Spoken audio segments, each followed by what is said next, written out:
Welcome to today's video. Today, I'm going to teach you why books, courses, and all of the personal development stuff is not enough. I'm going to teach you how your life is your classroom that is perfectly crafted for you to evolve and improve. Let's dive in. Self-help books, great. All of that stuff, it's all great, but it's not enough. And really the thing that I want you to understand is that all of that is great, but if you're not implementing any of it, it's completely worthless. Your life is a classroom. Your life, in being aware of yourself and becoming more self-aware of everything that you feel, everything that you do, everything that you say, everything that you think, is actually more important than reading the books or going through and going to a conference or any of that stuff. Those things are great. I don't think you shouldn't sign up for courses and you shouldn't read books and you shouldn't go to courses and go to conferences. Of course, you should do all of those things if you want to. But what's really the most important is to become more self-aware in the moment, to always be learning yourself. Right? To be learning yourself, to be more curious. When you close off the curiosity around yourself, you're going to stay the same. You have now solidified who you are as if you were just a statue, and you're going to be that person forever. I want you, instead of judging yourself, instead of shaming yourself, instead of guilting yourself, I want you to become curious about yourself. Why do I think that? Is that true?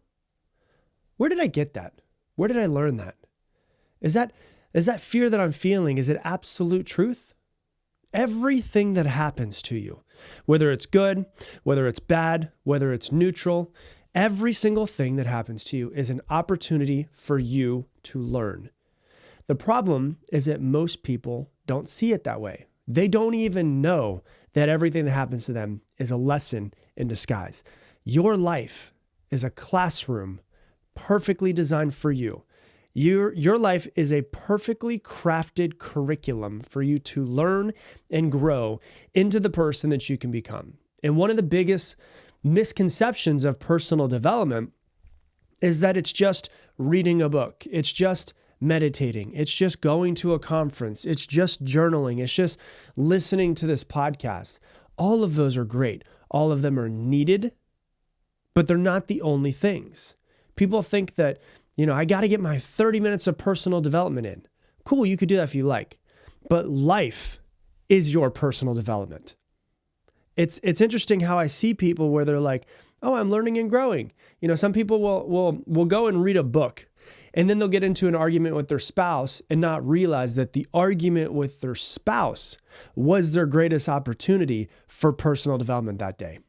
Not the book. Cool, you read a little bit about yourself or learned something new. All of that's great. But your greatest opportunity to learn and to develop yourself into, I guess the better phrase is to evolve yourself into the next version of you, is that argument. Why was there an argument? Were you triggered in some sort of way? What was it that triggered you? Why did it trigger you? Triggering is a massive opportunity to learn. It's a place where you are not free. When you're triggered by something, you are not free. Because someone could come and say something to you that's not your spouse, and it doesn't trigger you at all. And then your spouse could come and say that exact same thing to you that's not a stranger, and you get completely triggered by it. Why is that? You have some sort of attachment, some sort of belief, some sort of story, some sort of narrative around what was said to you, and now you're triggered. That is where you learn. And so you could have this fight with your spouse. And then you go, you know what? Now that I've calmed down, I'm really curious what happened there. You know what I should do? Maybe if you don't have a coach or maybe if you don't have a therapist, you go and you take a pen and paper and you ask yourself those questions. Why was there an argument? Oh man, it was an argument because this is what I had said. And why did I say that? Well, I said that because, you know what? Because something similar to that happened 2 months ago and I was triggered by it. Okay, why were you triggered by it? What was it that was triggered? Oh, you know what? It reminds me of something that my sister used to do when I was younger that made me feel like I wasn't worth it. And I noticed, oh my gosh, it's actually not even the relationship with my spouse. It's my relationship with myself based off of something that happened to me when I was younger in my relationship with my sibling. Oh my gosh, now I'm starting to make some fucking breakthroughs versus being like, oh, we got into a fight. Let's put it under the rug, whatever it might be. And you have to realize, like, someone else could have gone through the exact same thing that you were triggered by, and not be triggered. So it shows you it's not the trigger. It shows you that it's you. Was your spouse triggered by something? Why? Where did that come from? Can we help them through it? Maybe not in the moment. Definitely don't try to do it in the moment, but maybe when things calm down, be like, hey, I really want to talk about, a couple hours later, I really want to talk about our argument earlier. I want us to not be triggered in any sort of way. I want us to be open, honest, and vulnerable. I want to see if we could talk about it because I don't like arguments. I know you don't like arguments, and I like to see if we can scoot our way around it.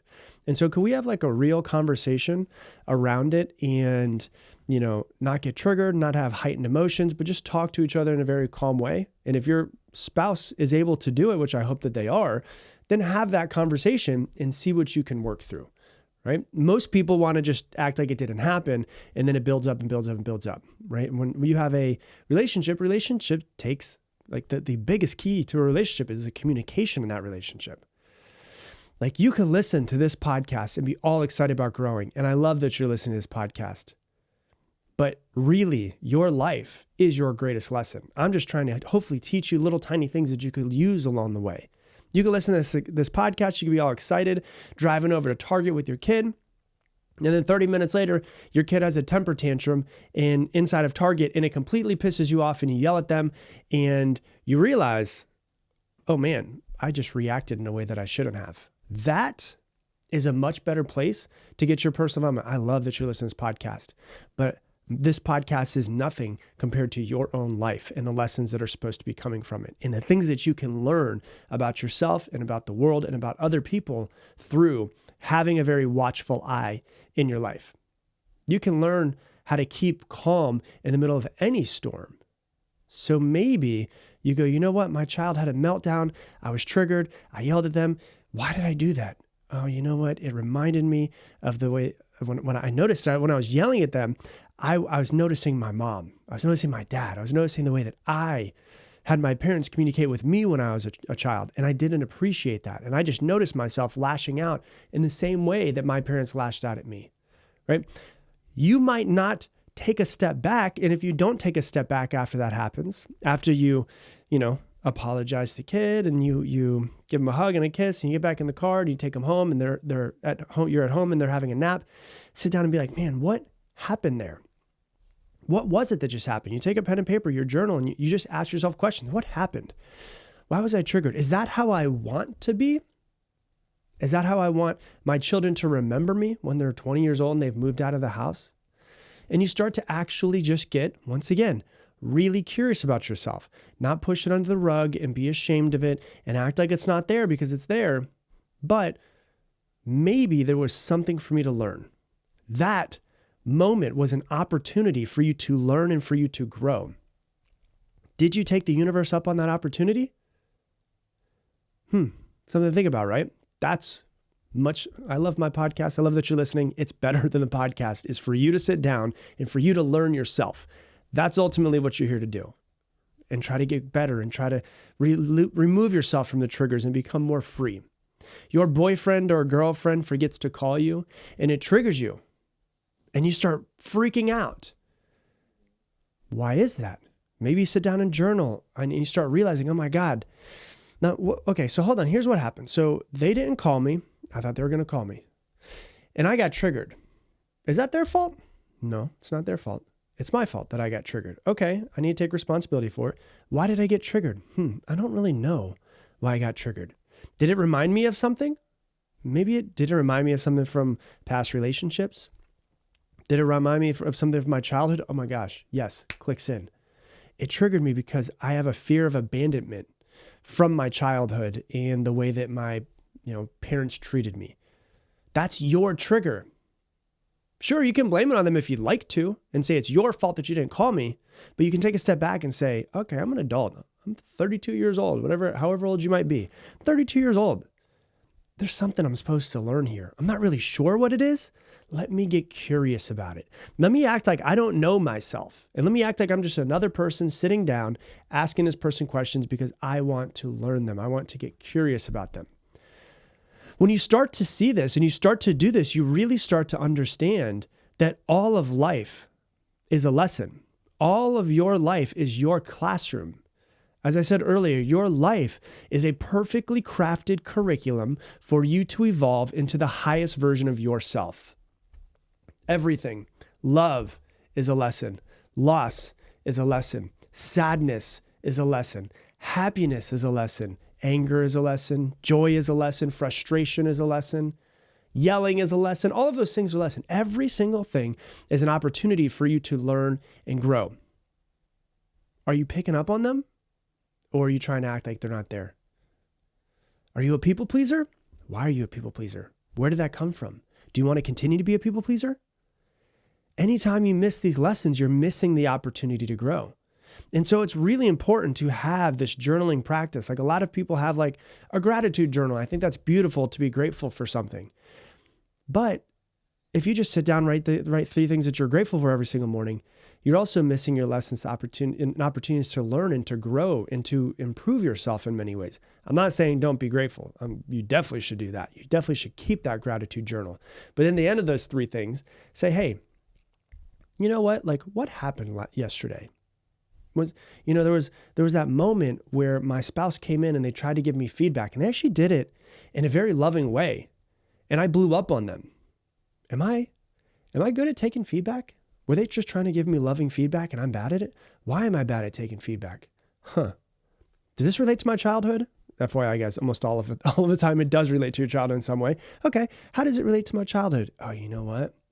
I remember my mom used to always overcorrect me in every single thing, and it used to drive me crazy. And now when someone tries to give me feedback, I get that same feeling inside of me. And because I get that same feeling inside of me, I lash out because I don't want to feel that way anymore. So I want you to understand that all of this is very important. There's always something for you to learn. And I realize this might not be for everybody, because maybe you just want to listen and read and just feel like you're growing. But if you're really wanting to get into the nitty-gritty of learning who you are, act as if you are a therapist sitting down with you. And that therapist is just trying to figure out who you are and figure out if they can make some connections. Because what happens is as you start to journal, as you start to get curious about yourself, you really start to connect the dots. And I recommend that you don't do this in your head. You do it on pen and paper, because it takes more time with pen and paper. It takes more intention, and you can actually see it there. And so you actually start making more connections. Oh my gosh, I never realized that the reason why I was triggered by my girlfriend not calling me back is because it reminded me of my fear of abandonment that I got from my childhood, because my dad used to say that he would pick me up and then he would never show. So what I'm doing is I'm actually using my girlfriend as a proxy for my dad. Holy shit, look at what I've just discovered about myself. You think you know yourself until you really start journaling and getting curious about yourself. And then you realize there have been patterns, subconscious patterns running your life that you've been totally unconscious of. The highest version of you is not found in a book. It's on the other side of a breakdown. It's on the other side of being triggered. It's on the other side of your life when you get really curious about it. Notice how you're feeling. Notice when you feel a feeling in your body shift. You were calm 5 minutes ago. Now you're feeling anxious. Why am I feeling anxious right now? Notice the feeling. Breathe for a second. Get into your body. Breathe in the feeling. Don't resist it. Ask yourself, what am I feeling? Oh man, I'm feeling really anxious right now. Why am I feeling this way? Oh man, I'm not really sure. Let me get curious. What's been happening today? Is there something that maybe happened an hour ago that's making me feel anxious? Maybe it's just living and taking up energy in my subconscious and I just kind of push it away. Oh my gosh, yeah. That person said that thing to me that made me feel worthless. Oh, I'm noticing patterns within myself. And you start noticing patterns inside of yourself. It's pattern recognition. And then once you start noticing the patterns, you can ask yourself, do I want to keep these patterns? Do I want to continue down this path of being this way? Because absolutely you have great patterns. You have beautiful patterns inside of you as well. Or there are some patterns where you're like, I could see how that's not going to serve the greater good for who I'm trying to become. Being triggered is a gift. Don't resist it. It's there for you. Your resistance doesn't help you. Your acting like it's not there doesn't help you. It doesn't help you. It doesn't help your loved ones. It doesn't help the world. It's showing you. It is putting a a spotlight on your insecurities, on your fears, on your limiting beliefs. It's putting a spotlight on it and allowing you to see it. It's showing you where you are not free. It's showing you a part of your mind where you're still holding yourself inside of a straitjacket. You can learn from it, you can grow from it, and you can always become better from it as well. And so please grow yourself. Please read. Please go to conferences. Please invest in many different ways, courses, coaches, all of those things. But your life is the place where there's actually the most lessons. Your life is the classroom. Be curious about yourself. Be curious about who you are and where your patterns came from. And you'll become very self-aware of who you are, and you can start to work through the things that you want to change from there. So that's what I got for you for today's episode. If you love this episode, please do me a favor. Share it on your Instagram stories and tag me in at Rob Dial Jr., ROBDIALJR. The only way this podcast grows is from you guys actually sharing it. And so I greatly appreciate it. If this has impacted your life in any sort of way, please share it. It allows more people to find us. It allows us to grow and allows us to impact the world, which is really, truly all I really want to do. So if you do that, I would greatly appreciate it. And with that, I'm going to leave you the same way I leave you every single episode. Make it your mission to make someone else's day better. I appreciate you, and I hope that you have an amazing day.